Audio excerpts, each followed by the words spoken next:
થી 9 અંકને એવી રીતે ગોઠવવા કે જેનો સરવાળો 17 થાય। હવે એવો ને એવો આપણે 1 થી 9 અંકને આપેલી આકૃતિમાં એવી રીતે ગોઠવવા કે જેનો સરવાળો ત્રણેય બાજુથી 20 થાય, એવો આપણે પ્રયત્ન કરીએ। તો એની ગોઠવણી આપણે અહીંયા કરીએ।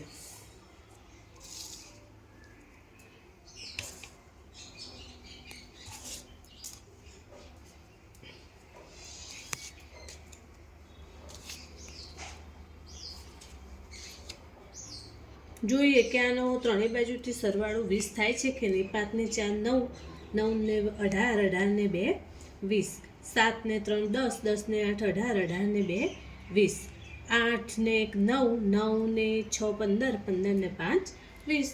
તો આ રીતે આપણે બાળકોને આવી તર્ક કરવાની ગેમ, એટલે કે બાળક વિચારતો થાય અને કંઈક અંશે નાની સંખ્યાનું સરવાળો કરતો થાય અને તે ઝડપથી સરવાળો કરવાનું આવી ગેમ દ્વારા, ગણિત ગમ્મત દ્વારા શીખી શકે છે।